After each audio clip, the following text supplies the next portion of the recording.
বিশ্বনবী রমাদান আল মুবারক আসার 2 মাস আগ থেকে প্রস্তুতি নিতেন। বিশ্বনবী দোয়া করতে শুরু করতেন রজব মাস থেকে, আর আল্লাহর কাছে বলতেন, আল্লাহুম্মা বারিক লানা ফি রজব ওয়া শাবান ওয়া বাল্লিগনা রমাদান। রজব শাবানে বরকত দাও, রমজান মাসে গুনাহ ঝরাও। সপ্তাহ জুড়ে তুমি বরকত দাও, জুমার দিনে তে গুনাহ ঝরাও। রজব শাবানে বরকত দাও, রমজান মাসে গুনাহ ঝরাও। চিল্লায় পড়েন আমিন। রমজান আসার 2 মাস আগে বিশ্বনবী রজব মাস থেকে রমজানের প্রস্তুতি নিতেন। আল্লাহু আকবার। আর পড়তেন, আল্লাহুম্মা বারিক লানা ফি রজব ওয়া শাবান। ও আল্লাহ, রজব আর শাবান মাসে আপনি বরকত দেন। ওয়া বাল্লিগনা রমাদান, রমজান মাসে পৌঁছে দেন। এখন যে মাসটা চলতেছে এটা কি মাস? হ্যাঁ, তাহলে রমজানের প্রস্তুতি নেওয়ার দরকার আছে না নাই? রমজানের 2 মাস আগ থেকে উনি প্রস্তুতি নিতেন। এরপরে ঈদ আসার আগে রমজানের প্রস্তুতি আছে না নাই? রমজানের ওই রোজার শেষে এলো খুশির ঈদ, তুই আপনাকে আজ বিলিয়ে দে শোন আসমানি তাকি। তোর সোনা দানা বালা খানা সব রাহে লিল্লা, দে যাকাত মুর্দা মুসলিমেরাজ ভাঙাইতে নি। পড়েন, রমজানের ওই রোজার শেষে এলো খুশির ঈদ, তুই পড়বি দের নামাজ রে মন সেই গাহে, যে ময়দানে সব গাজী মুসলিম হয়েছে শহীদ। রমজানের ওই রোজার শেষে এলো খুশির ঈদ। আলহামদুলিল্লাহ পড়েন। তার মানে নামাজের আগে প্রস্তুতি লাগে, রোজার আগে প্রস্তুতি লাগে, ঈদের আগেও প্রস্তুতি লাগে। এরপরে হজ যদি পালন করতে চান তারও প্রস্তুতির দরকার আছে না নাই? একজন হজ করবে, প্রস্তুতি লাগবে না? কি প্রস্তুতি লাগবে?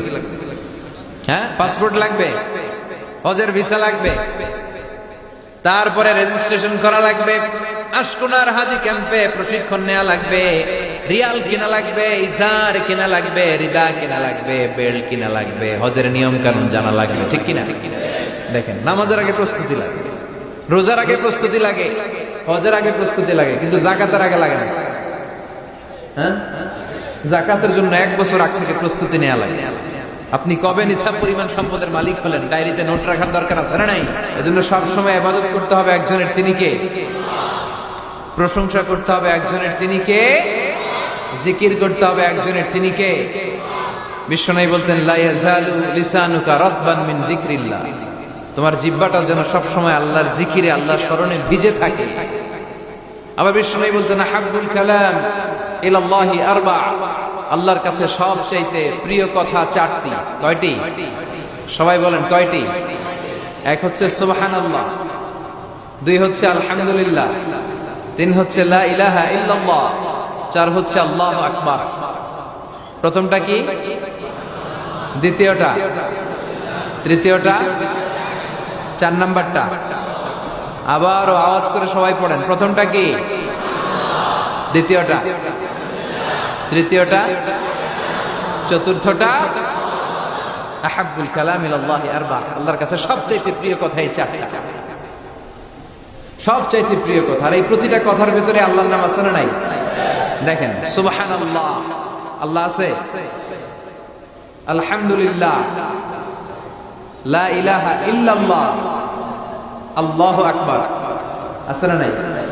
তার মানে জিকির করতে হলে ওই জিকিরের মধ্যে নাম থাকতে হবে কার? আল্লাহর নাম ছাড়া এদেশে অনেক জিকির আছে না নাই? লাফালাফি করে হই হাই হই হাই। জিকির হতে হবে তাদাররুআ ওয়া খুফিয়া, গোপনে, দুনাল জাহরি বিল কওল, চিৎকার চেঁচামেচি করে নয়। এদেশে অনেকে জিকিরও করে আবার বাসার আগায় উঠে যায়, আছে না নাই? আবার জিকির করতে করতে লাফাতে লাফাতে যিনি জিকির করে ওনার কাঁধের উপরে ওঠে। দেখছেন আপনারা? আমি এখন জিকির করাচ্ছি, তাসবিহ পড়াচ্ছি, আপনারা যদি লাভ দিয়ে আমার কাঁধে ওঠেন, আমি যাবো কই?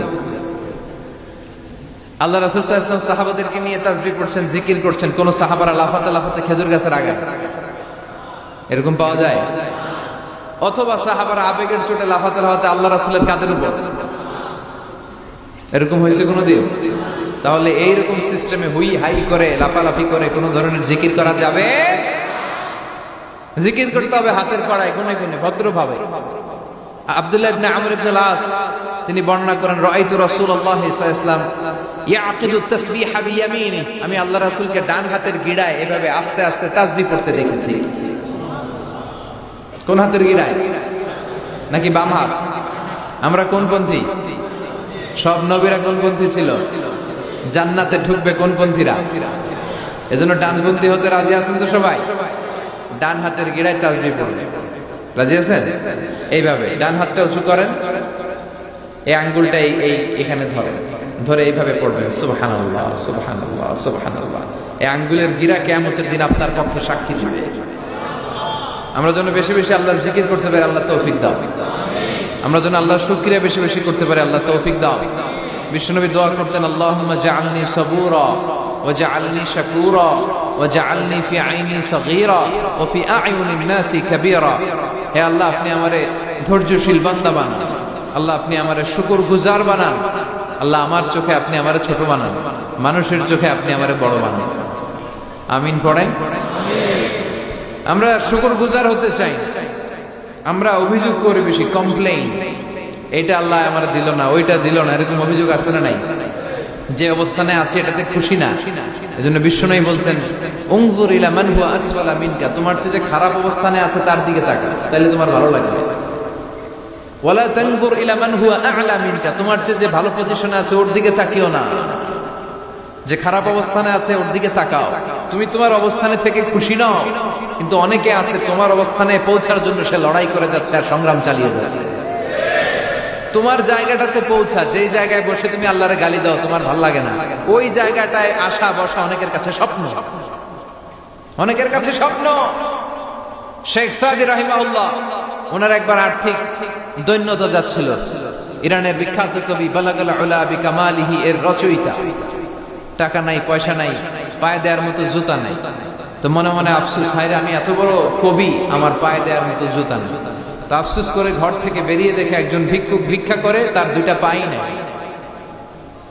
শেখ সাদির পায়ে জুতা নাই, শেখ সাদির পায়ে কি নাই? আর ভিক্ষুকের কি নাই? পাই নাই। উনি সেজদায় পড়ে গেলেন, আল্লাহরে বললেন, আল্লাহ শুকর, আলহামদুলিল্লাহ অনেক ভালো আছি, অনেক সুখে আছি। এজন্য আপনার যদি খারাপ অবস্থানে আছে ওর দিকে একটু তাকান। ঠিক যে মুহূর্তে আমরা এখন কি সুন্দর, শীত না গরম না, ওয়েদারটা খুব চমৎকার না? এই পরিবেশে যে মুহূর্তে আমরা কথা শুনছি, ঠিক এই মুহূর্তে হাসপাতালের বেডে শুয়ে অনেকে মৃত্যুর প্রহর গুনছে। অনেকের ক্যান্সার, যার নেই কোনো অ্যান্সার, তার প্রতিটা সেলের ভিতরে জ্বালা। আমি টাকা চাই, পয়সা চাই, কত কিছু চাই, এটা লাগবে, ওইটা লাগবে, এটা চাই, ওইটা চাই।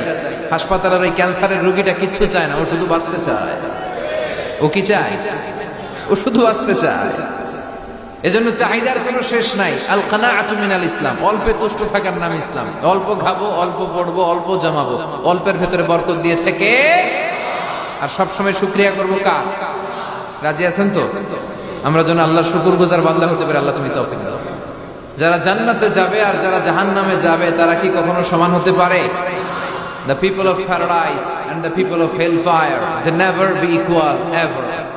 The people of paradise and heaven, they gain the ultimate success in life. যারা জান্নাতি তারাই আসল সফলতা অর্জন করেছে, দুনিয়াতেও সফল, আখিরাতেও সফল। চিল্লায় বলেন ঠিক কিনা? এখন the decision is yours, সিদ্ধান্ত আপনার যে আপনি কই যাবেন, আপনি কই যেতে চান, জান্নাতে না জাহান্নামে? আল্লাহ আমরা যেন জান্নাতে এরকম একত্রিত হতে পারি, তুমি তৌফিক দাও। বিষ্ণু বলেছেন, ইকরাউল কুরআন ফাইন্নাহু ইয়াতি ইয়াউমাল কিয়ামাতি শাফিআন লিআসহাবি। বেশি বেশি কোরআনের তেলাওয়াত করো, কারণ এই কোরআন কিয়ামতের দিন তোমাদের জন্য সুপারিশকারী হবে। কোরআন যদি আপনার পক্ষে আল্লাহর কাছে সুপারিশ করে, আল্লাহ এই সুপারিশ ফেলে দিতে পারবে? পররাষ্ট্রমন্ত্রী যদি মাননীয় প্রধানমন্ত্রীর কাছে কোনো বিষয়ে সুপারিশ করে, রেকমেন্ডেশন করে, মাননীয় প্রধানমন্ত্রী এই সুপারিশকে কি রিজেক্ট করতে পারবে? কথা বলেন। এজন্য কোরআনের সুপারিশ আমরা চাই কি চাই না? এটা এমন একটা কিতাব যেই কিতাবে কোনো ভুল নাই, যালিকাল কিতাব লা রাইবা ফি হুদাল লিল মুত্তাকিন। This is the book, the most authentic and original book, reliable book in the world, whereof there is no doubt in it and a guidance to those who are muttaqin.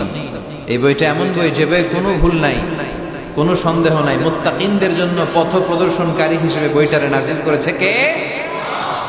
এই বইটার যেখান দিয়ে পড়েন হেদায়েত আছে না নাই, রহমত আছে না নাই, বরকত আছে না নাই, শিফা আছে না নাই। এই কিতাব পড়ে অসুস্থ ব্যক্তির গায়ে ফু দিলে সুস্থ করে কে? তার মানে এর মধ্যে শিফা আছে। সুবহানাল্লাহ পড়েন। সূরাতুল ফাতিহারে বলা হয় সূরাতুশ শিফা। সূরাতুল ফাতিহা পড়ে অসুস্থরে ফু দিলে সুস্থ করে কে? বিশ্বাস হয়? হ্যাঁ, না একটু সন্দেহ লাগে? যদি সন্দেহ থাকে তাহলে ফু দিলে কাজ হবে, আর বিশ্বাস রেখে যদি ফু দেন ভালো করে দিবে কে? এমন এক কিতাব, এই কিতাব পড়লে সওয়াব, এই কিতাব ধরলে সওয়াব, এই কিতাবের জন্য মরলেও সওয়াব, ঠিক কি না? এমন এক কিতাব আল্লাহ দিলেন। এই কিতাবকে আল্লাহ বললেন নূর, আলো। আলোর সাথে তুলনা করেছেন। কিতাবুন আনজালনাহু ইলাইকা লিতুখরিজান NASA Minaj যুলুমাতি ইলান Noor. I've revealed this holy and sacred book unto you, O my beloved last messenger, in order to lead the mankind out of darkness into the light. অন্ধকার থেকে আলোর দিকে নেয়ার জন্য এই কিতাবকে পাঠিয়েছে কে? এই কিতাব পড়লে, এই কিতাব মানলে, বুঝলে, এই কিতাবের বাস্তবায়ন সমাজে ঘটালে সমাজটা আলোকিত হবে, ঠিক কি না? আমরা একটা আলোকিত সমাজ চাই কি চাই না? যে সমাজে এই কিতাব দিয়ে আইন করা হয়, এই কিতাবের আইনে সমাজে আইনটাকে বাস্তবায়ন করা হয়, ওই সমাজে কোনো ধর্ষণ থাকে, কোনো দুর্নীতি থাকে, ওই সমাজটা হয় মদিনার সমাজ, ওই সমাজটা হয় শান্তির সমাজ। এজন্য আমরা যেন কোরআনের সাথে সম্পর্ক বাড়াই, প্রতিদিন যেন কোরআনের তেলাওয়াত করি, একটি করে হলেও কোরআনের আয়াতের বঙ্গানুবাদ যেন আমরা পড়ি। পারা যাবে? সবাই পড়ে ইনশাআল্লাহ।